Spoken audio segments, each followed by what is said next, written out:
Mitraniketan has a large space outside Thiruvananthapuram, and within Thiruvananthapuram they have a small palace. Some, Raja's palace, I suppose. So we are going to rework that infrastructure, and that would become our Kerala center. I already have 2 faculty members working, and we have teaching, training, research program happening in Kerala. So I think with this, I suggest that do come out with critical ideas that we can explore, and the institute will be very supportive of investing in this process. Thank you.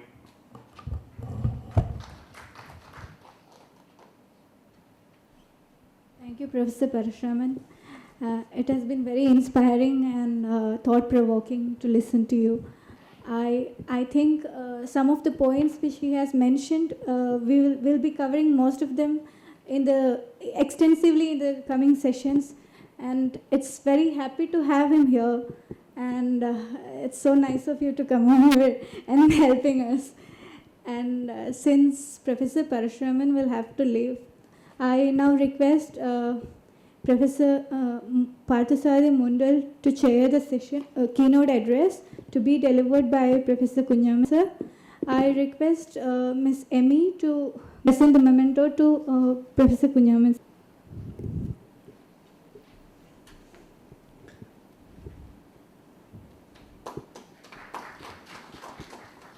I request Emmy to present the memento to Professor Mundal too.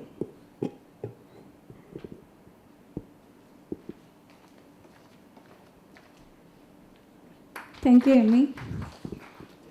So I'm sorry to go away, but we have very eminent colleagues of mine, Professor Mandal and Professor Kunhaman. And Professor Kunhaman has been integral part of Kerala's development struggle, actually. So, he is a depository of knowledge and information. I have worked with him now 11 years. 11 years, and he is going to be here even after I would go away. And so both in here and in broader sense. So Professor, I will listen to you anyway. Thank you.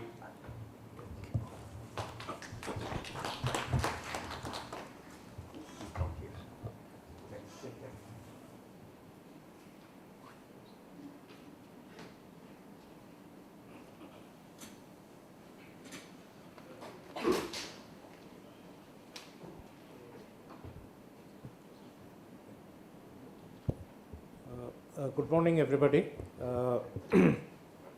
I have the pleasure of welcoming one of the most eminent social scientists on Kerala, Professor Kunhaman. As you know that he has served very important sort of functions in this institute, especially in the Tulsapur campus.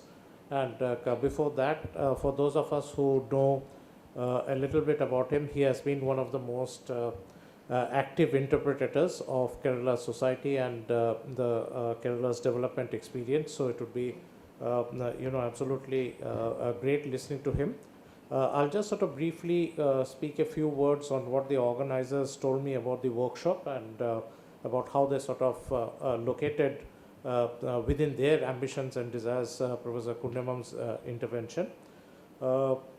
As we heard from the director that roughly more or less the only state that requires consideration in India is Kerala, and it can teach India many great things.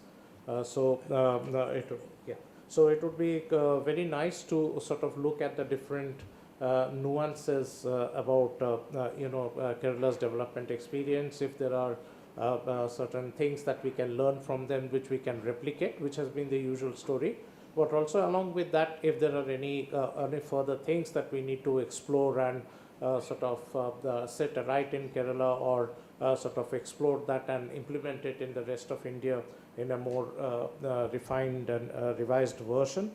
So I would expect Professor Kunhaman, because of his vast experience of conceptualizing and practically working with Kerala's development initiatives, to think of outlining what have been the main perspectives on looking at this experience, on understanding the society, what are the things that has happened in the past, what are the things that are indicated about the future, and what is it that those of us poor fellows who are from the rest of India can pick up from this great experience. Now also, it would be very nice if we can also sort of understand a little bit about the perspectives of the theories, basically, or the conceptualizations which have enabled us to cognize certain aspects of Kerala's development experience located within Kerala society in a certain way, such that I think that gives us a very nice handle from the rest of India to be able to sort of decide whether we sort of go along with those perspectives, or we have a different perspective, and what do we do with the type of data that emerges from Kerala as a result of this type of a perspective. So I'm sure that I don't have to sort of in any way stipulate what an eminent person like Professor Kunhaman will speak. So it's great to have him with us. And then do we have a little bit of time for some question and answer session? We have. So perhaps, sir, you can speak for about 45 minutes, 1 hour, and then we can sort of have some interesting questions, if that is okay with you. Yeah, that is fine. Okay, thank you, Professor Kunhaman.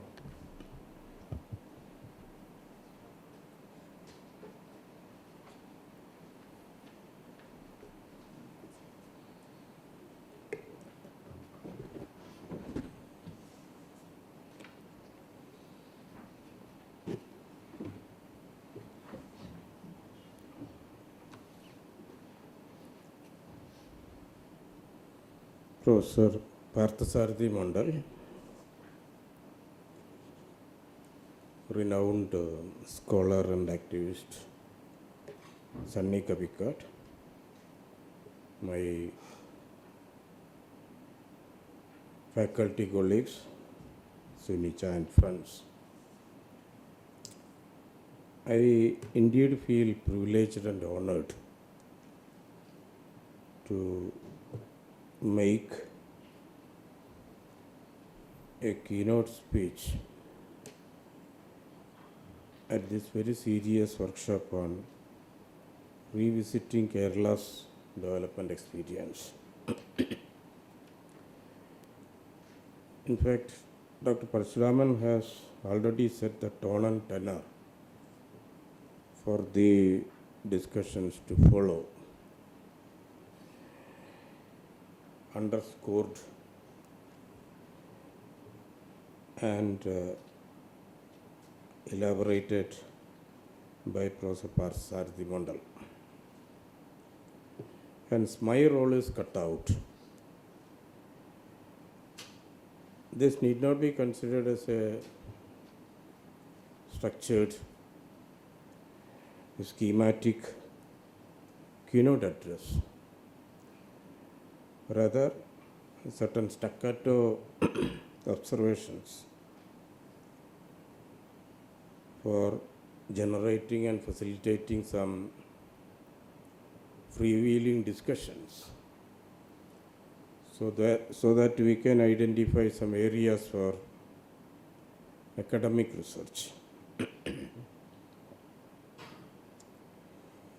There is burgeoning body of literature on Kerala's development, and much of this literature is hagiographic in nature,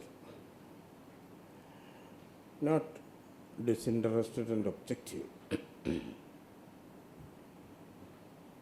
In Kerala, the situation is such that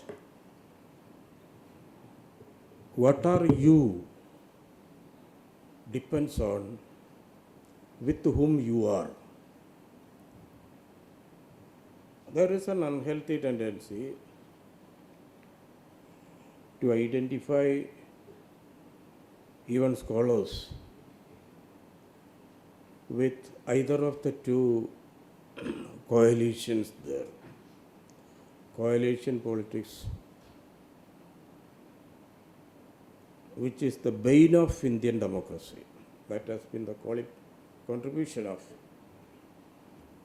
Kerala. Coalition politics, in fact, killing true political mobilization.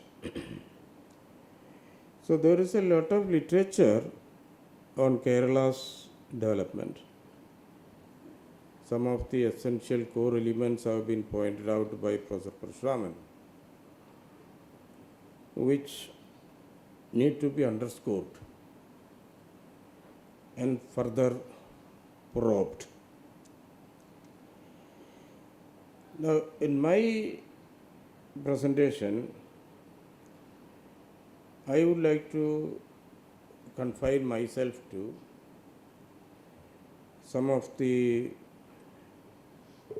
neglected areas, and also in order to emphasize that we should not miss the wood for the tree. What is the political economy of Kerala's development experience? I won't call it a development model. Kerala model, very much abused term. Not among academics. Academicians seldom use this Kerala development model. But for some others who make tendentious observations. So I will be looking into some of the pockets.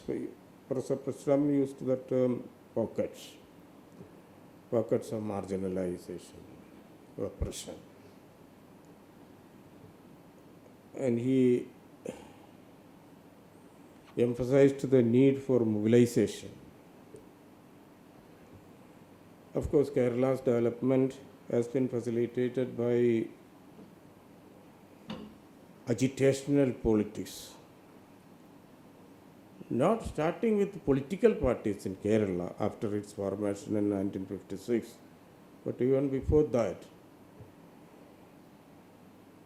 Famous social revolutionary Ayyangali mobilizing the landless agricultural laborers in 1905. This is not something new which came after 1956 or the original contribution of political parties in Kerala, which will be clearer to you in the course of my presentation. But on that point, the situation is that the oppressed are not able to mobilize themselves. State machinery is being used to silence the Dalits, the Adivasis. Now, I'll be going into this in a little detail a little later. So what is Kerala development about? For doing that, I will make a few prefatory observations. Because these observations may have topical importance for academic people like teachers and students. One is that development is a political question. It is not a bureaucratic, technocratic question. What is development? What type of development? Whose development? Development for whom? All these are political questions. So the political economy question is the framework in which we should be discussing these issues. Two, development is not a natural process. Growth is natural.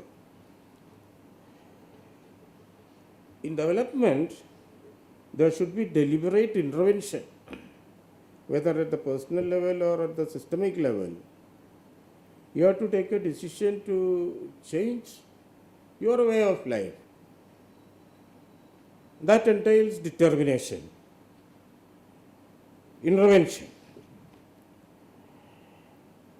But that kind of radical intervention was not possible in India in general and in Kerala in particular. Because though we introduced planning in 1951, we were not introducing it after a revolution, unlike in Russia or China. So we could not start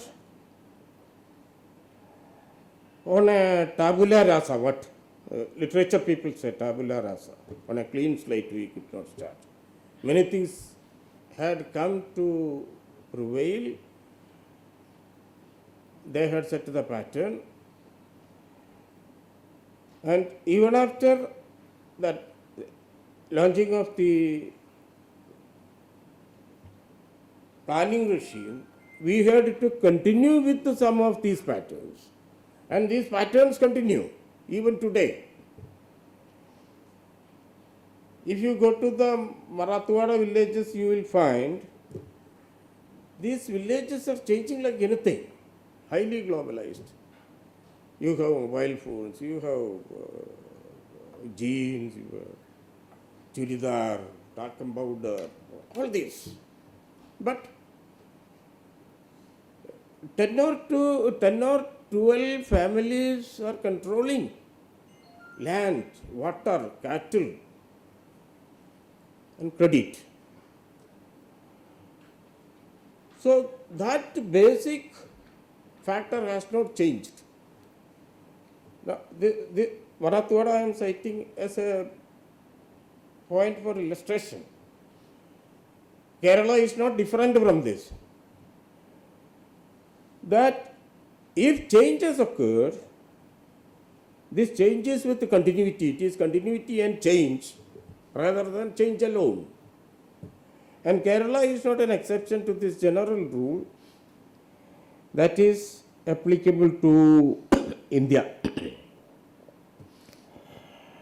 Now, Kerala is very well known for HDI, very high HDI, Human Development Index, which is currently the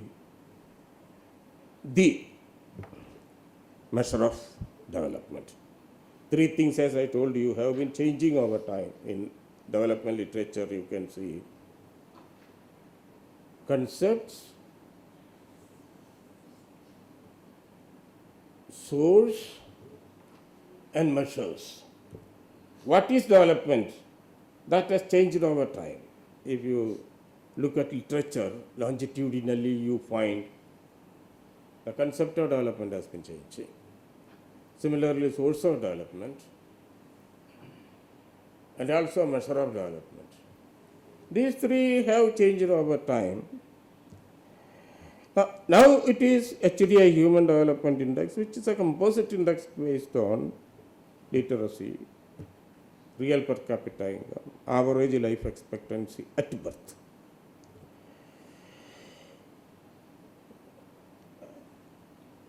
With, of course, latest thinking that there should be some measure for freedom, human freedom. HDI, technically, this is not the proper forum to discuss this, but this is a classroom point which should be discussed. HDI is always not a true measure of development because this is based on averages. And averages conceal inequalities. And these inequalities are increasing. HDI does not reflect the increasing inequality since these are based on averages. Now, the other prefatory point is why development? Why should we give so much importance to development, whether it is India's development or Kerala's development. Latest thinking is not only questioning the existing development paradigms, it is questioning development itself, people like Escobar. Not just alternative development, but alternative to development. Quintessentially, we find the marginalized or hitherto excluded sections of society, they are not asking for development. The tribals in Kerala are not asking for a multi-speciality hospital or an airport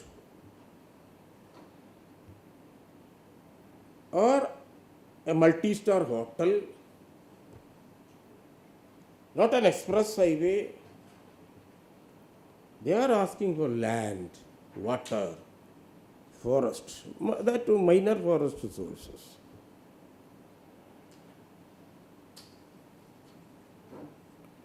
So, development does not matter to them. You and I talk about development because our lunch is assured. Development is for those whose next meal is assured. For the others, the question of development is not relevant. It is a survival question for them.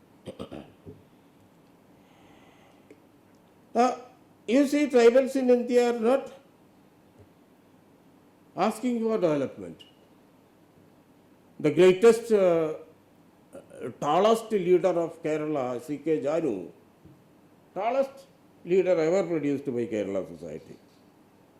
If you consider her suffering, the oppression she underwent, and the perspective she has, she is an uneducated person.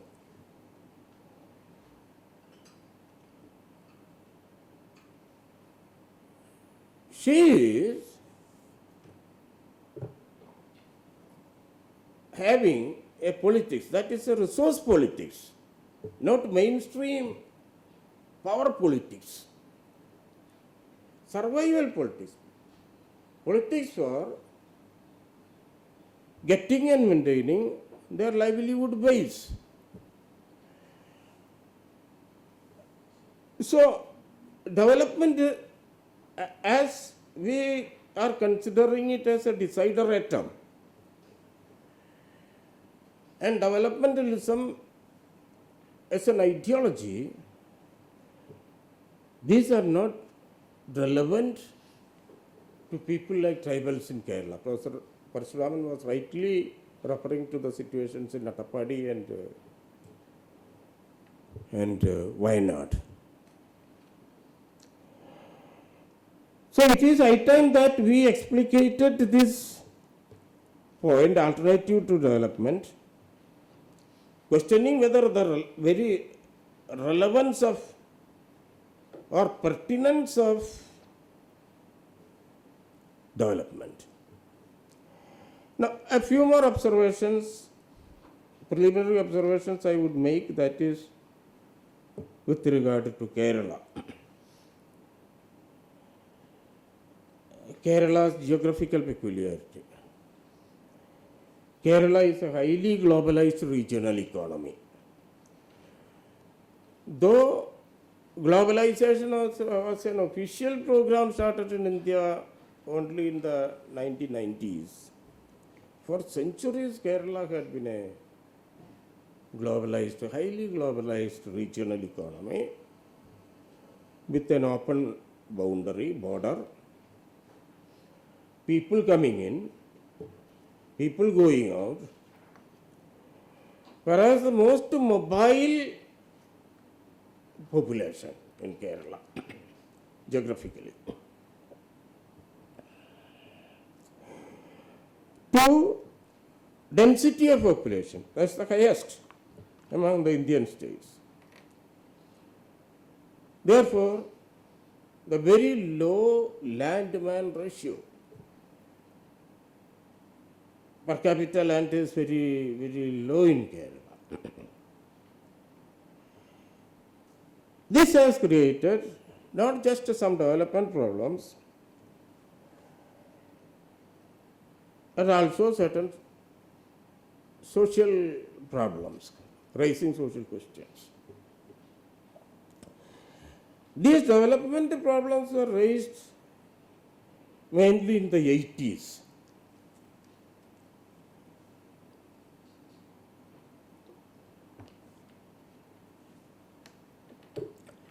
Because in the 80s,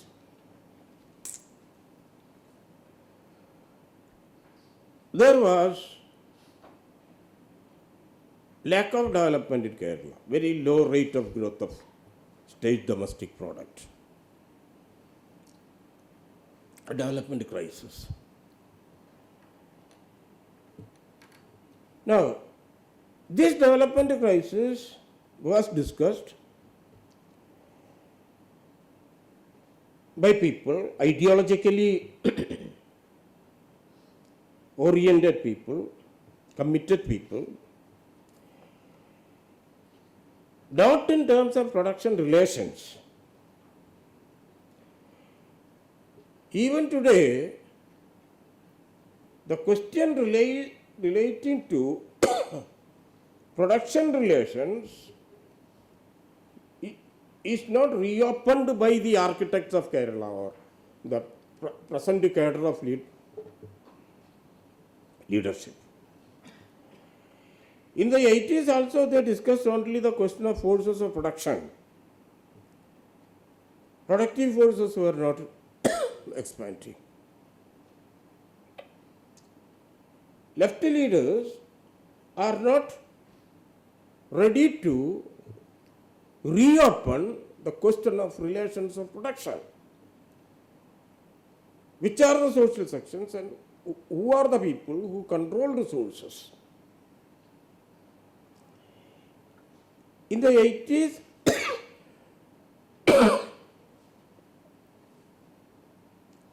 this question was not reopened.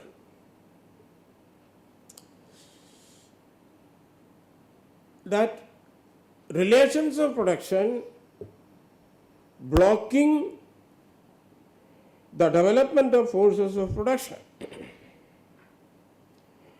Because after all these changes in the 70s, I will come to that immediately. Land and other resources passed into the hands of an ideal middle class in Kerala, which is not interested in production. It is this middle class which is now controlling Kerala economy and society, with a lot of purchasing power. So presently what is happening in Kerala is money is flowing like anything in Kerala. And an average Keralite doesn't mind spending money, wasting money. Now, this is because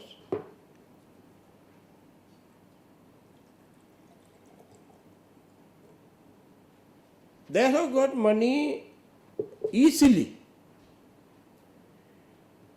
often free. Anything you get free, you will use carelessly. That is a human nature. Only hard-earned things we will use carefully, whether it is an educational qualification, some property, some money. Only if it is hard-earned we will use it carefully. Keralites get a lot of easy money, and this has created an irresponsible society there with a lot of crime. Crime rate is very high in Kerala today. Now, so the discussions in the 80s, because I lived through some of these processes, And some of us had the, I won't call these opportunities, but the chances to discuss this with the architects of modern Kerala. Two things happened in the 70s. Land reforms.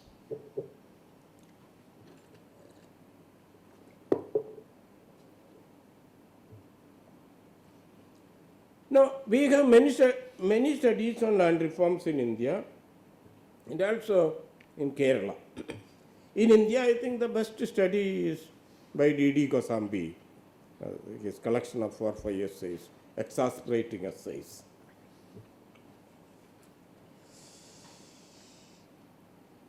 Land reforms in India was a great fraud on the traditional landless tillers of the soil. Landless people, the traditional tillers of the soil, like the Dalits, they were betrayed by the land reforms program.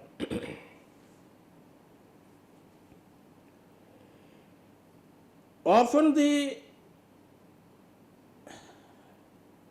protagonists of land reforms, they support the saying landless people were given Atman right.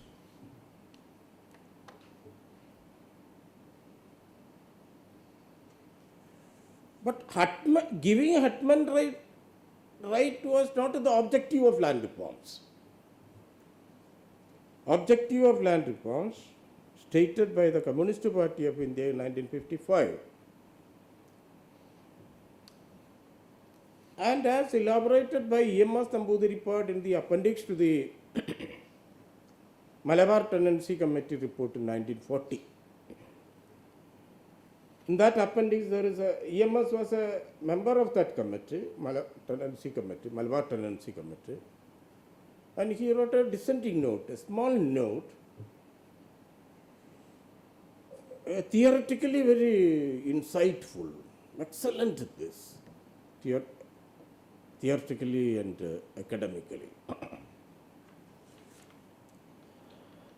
So, Atman right was not the objective of land reforms.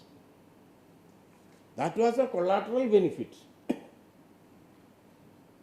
If you recognized tenants as the owners, then these people also have to be. Otherwise, it will not stand judicial scrutiny, legal scrutiny. So, these people need to be reminded that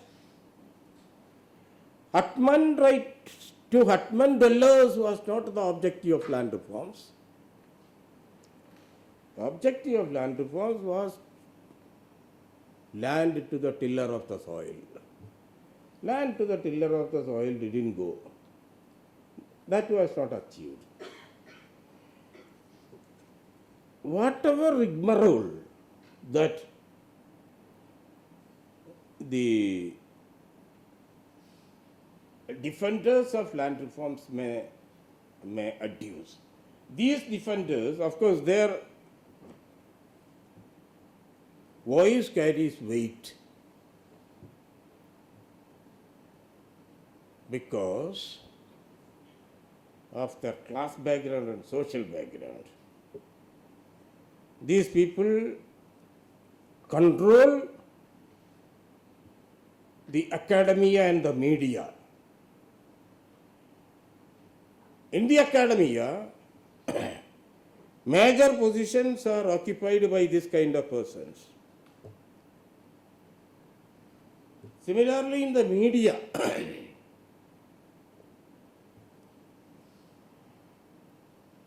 these are the two arenas where knowledge is collated, generated with value addition and transmitted to the larger system. knowledge production is still the monopoly of the traditional elites of the Indian society. So because of the defenders of land reforms having their control in the academia and the media, what they say is the truth.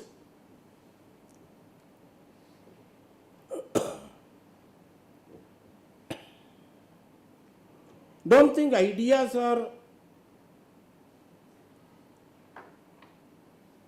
important. We should not give too much importance to ideas, because when we give importance to ideas, we have to immediately ask the question, whose ideas? Knowledge is not power. Knowledge of the ruling class is power. Knowledge of the ruled is not power, because it is not recognized either in the academia or in the media. Therefore, not in the larger social system as a whole. So people should not be misled by this, that knowledge is power. Whose knowledge is you are talking about? That is important. I think Marx is correct. Ruling ideas are ruling class ideas. Those who are in power, they find that their ideas can control the system. Therefore, land reforms, which Kerala implemented from 1st January 1970 onwards, gave ownership to the traditional tenants, as happened in other states of India. As Kosambi has said in exasperating essays, for India as a whole, one can say in the case of Kerala, as a result of land reforms, non-landless traditional agricultural laborer could become a farmer, landholding farmer. The obverse of it, nobody from the ex-feudal lord families had to become landless agricultural laborer. So, the two-way explanation. Traditional landless agricultural laborers not being able to become landholding farmers. Members of the ex-feudal families need not become landless agricultural laborers. So, in many fields, areas, the connection between caste and employment, caste and economic activities is not broken in Kerala also.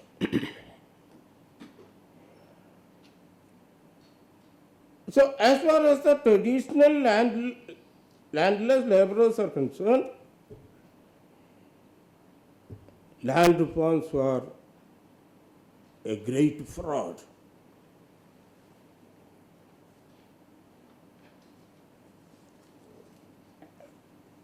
Now, coming to the Adivasi question in the land reforms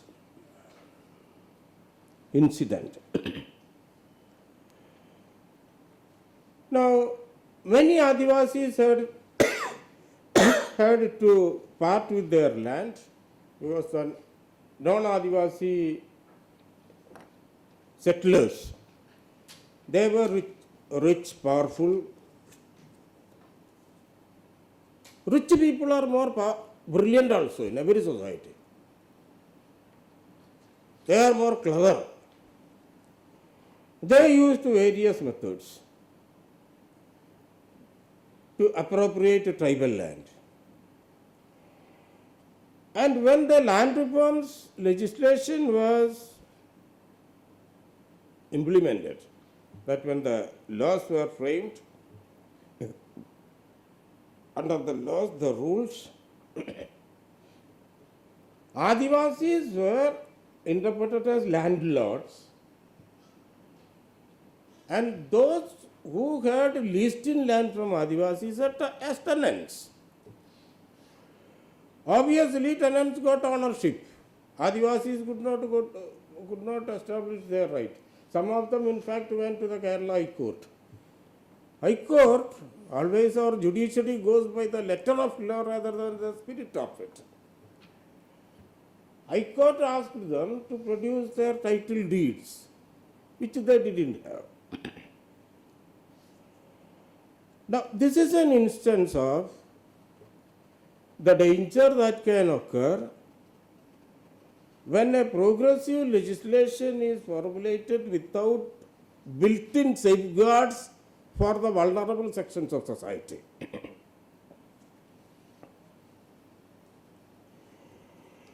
Now, the other major incident that took place in the 70s in Kerala was immigration, Gulf migration.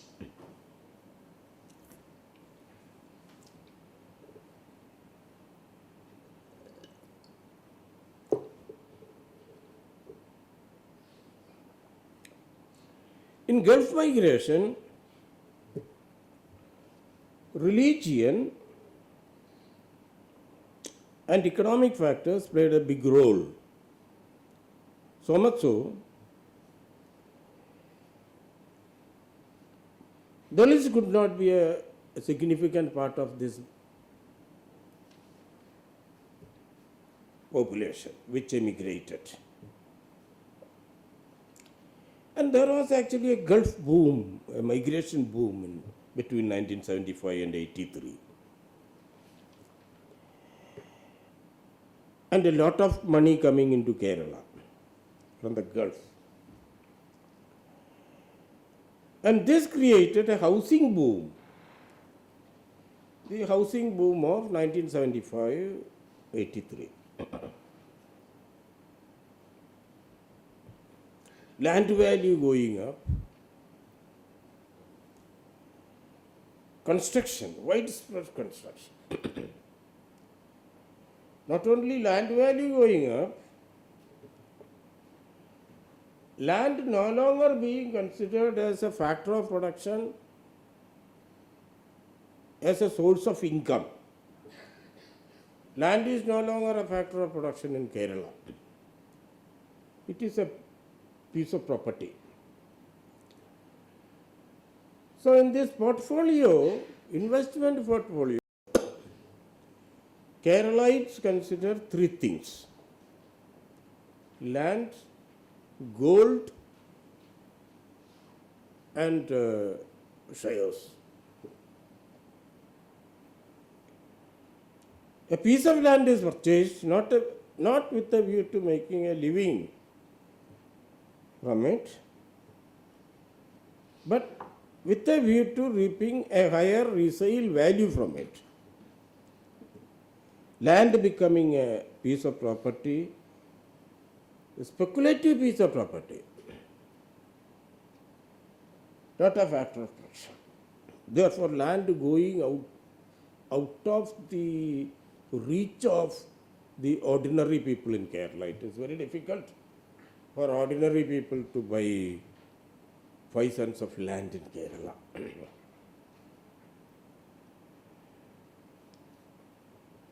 Now, many things happened in the wake of this. One thing, a very strong land mafia emerging, amassing land, amassing wealth. And no government, either UDF or LDF, is able to control the land mafia in Kerala. this land mafia control the state rather than the state controlling the land mafia.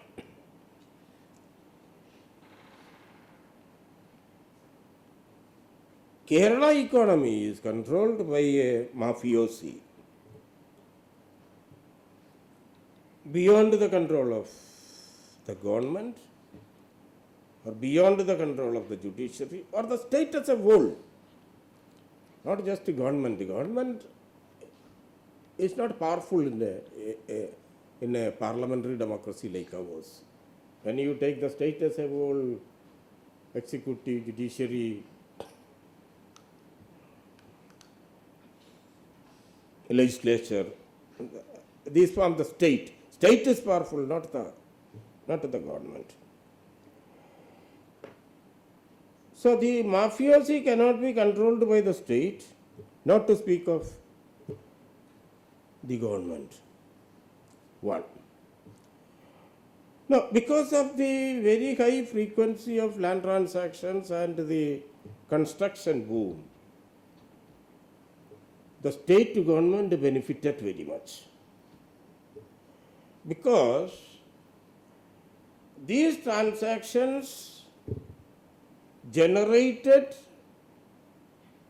tax money which could be reaped by the government, because it was mainly sales tax, not income tax,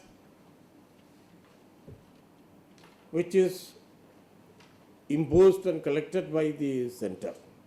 Sales tax. And along with the liquor,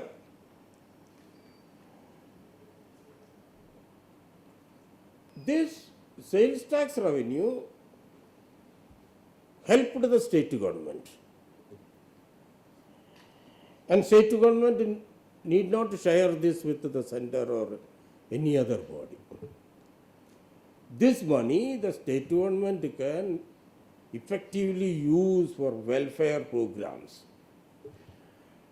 This did not happen in West Bengal, where the left front government had uninterrupted power for 37 years. In Kerala, these alternate LDF and UDF. But in West Bengal, uninterrupted power for 37 years. But in West Bengal, what happened was this kind of revenue generation did not take place. The central government could actually deprive the state government of West Bengal. So state government could not do much there. But in Kerala it could do. Could do means for welfare activities, not for development.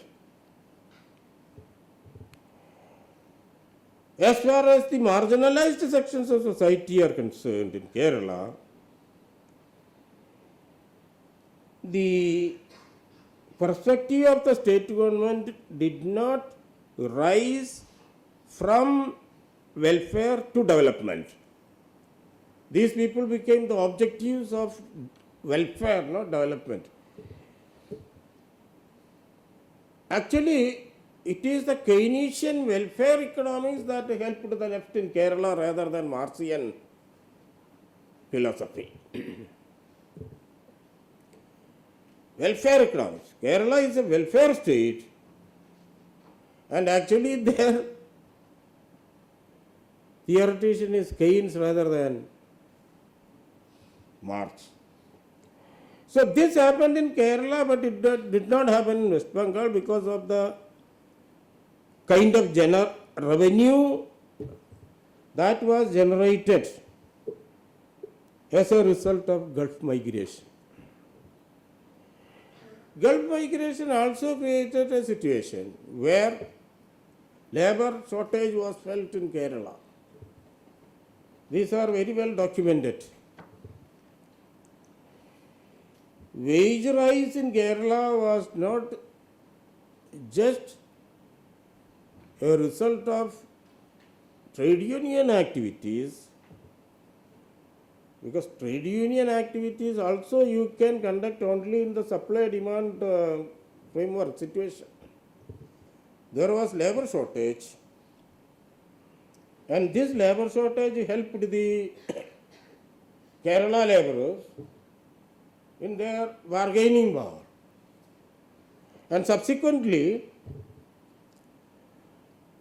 a situation arising where workers in Kerala need not work, laborers in Kerala need not work.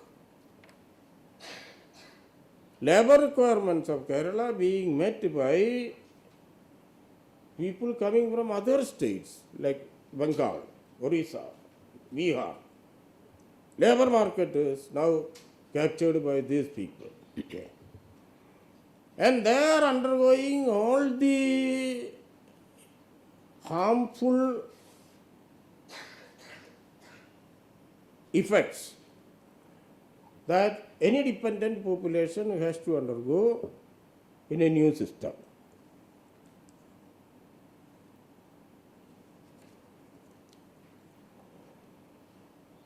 Now, Professor Parshuramam referred to the deteriorating conditions of the tribals.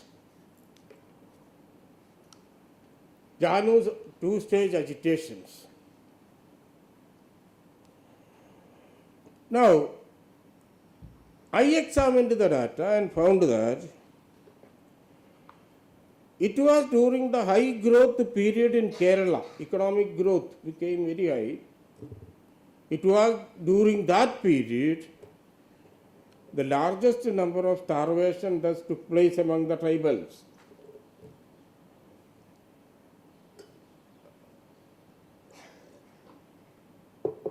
Janu and Geethanandan have documented this in their representation. How much? 8 to 10. That is enough and more. Tribal situation is very sad, deteriorating. In fact, I had an experience while Professor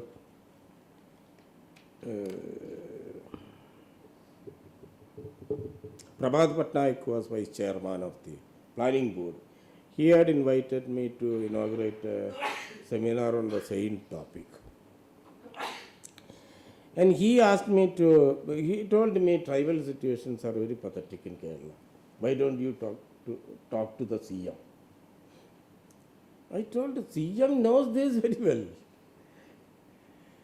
CM, highly respected, top-ranking Marxist, he is a part of the problem, not a solution. Because see, these people know they contributed to the problem. Now, I would think, personally, I would think that I have told Geethanandan and Janu about it. It is better for the tribals to leave Kerala. Because so much oppression, tribal communities are not facing in other states. Some of these I have documented in some of my books. By the way, incidentally,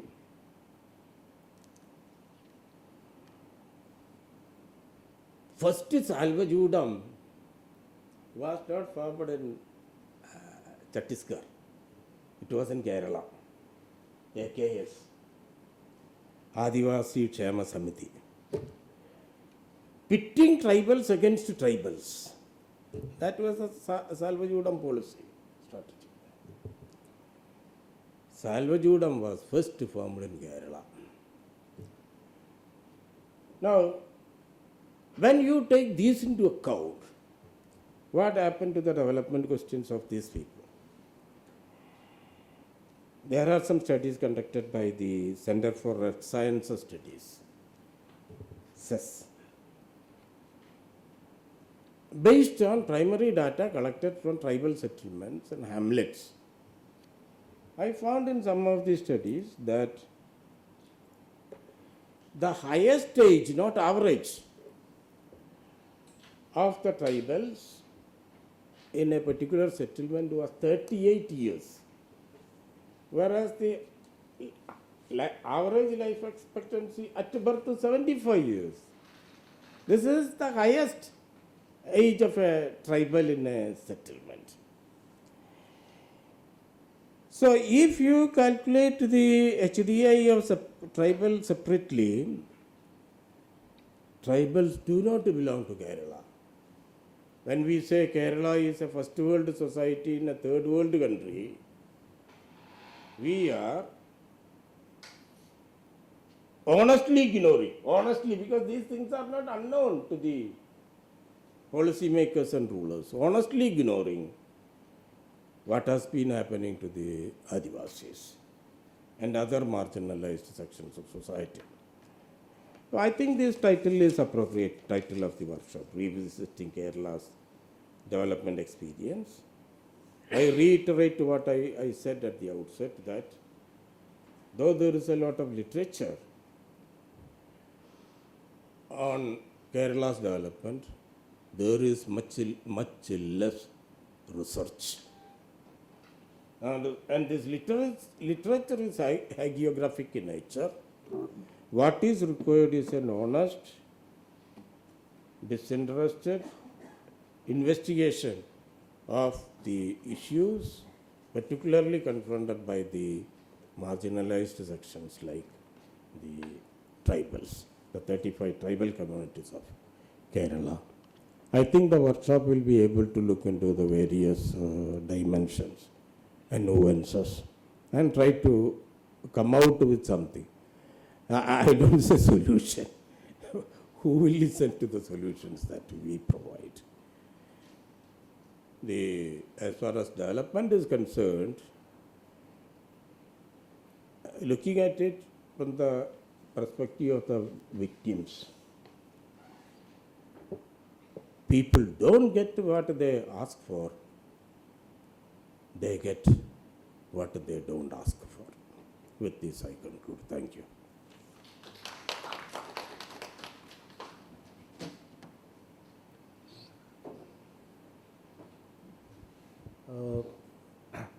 Thank you, Professor Kunhaman. It was excellent, in fact, sort of vintage Kunhaman analysis.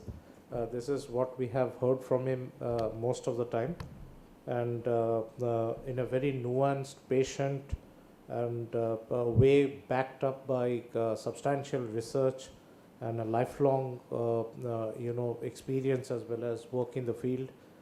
He has been able to outline from a broad political economic perspective the different sort of unevenness that are evident in the Kerala development experience.